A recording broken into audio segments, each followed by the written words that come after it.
sanjabiisha, dhaqnashada iyo xanuunka murqaha. Daraasad la sameeyay ayaa lagu muujiyay isticmaalka 2 garaam oo sanjabiil ah maalintii muddo 2 usbuuc ah waxay kaga takhalusaysaa xanuunka murqaha, waxaana lagama maarmaan ah in aad isku daweysid. Caado wareerka. Mid ka mid ah isticmaalka sanjabiisha caadada soo jireenka ahayd waa jebinta caado wareerka. Takhaatiirta ayaa mararka qaar kula taliya haweeneyda inay qaadato 1 garaam oo budada sanjabiisha ah maalin kasta muddo 3 maalmood ah. Waxaa lagama maarmaan ah inaad qaadatid 1 garaam oo budada sanjabiisha ah ka hor mar kasta oo aad u dhowdahay muddada caadada.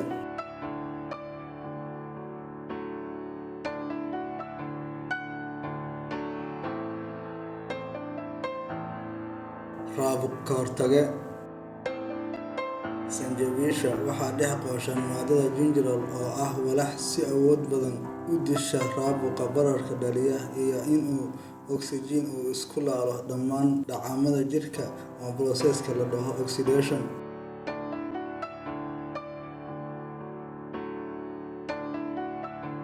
Daaweynta lalabada.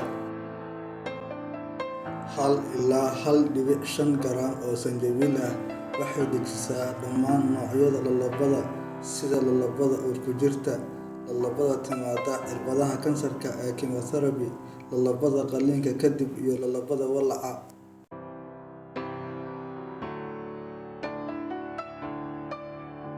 Kolestaroolka.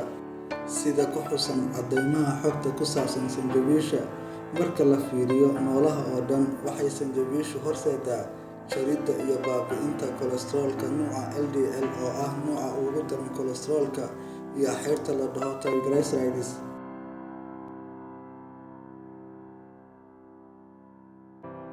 Ka hortagga kansarka. Sanjabiisha waxaa dhex qooshan walaxda 6 gingerol oo leh saameyn ka hortagga kansarka oo awood ballaaran leh.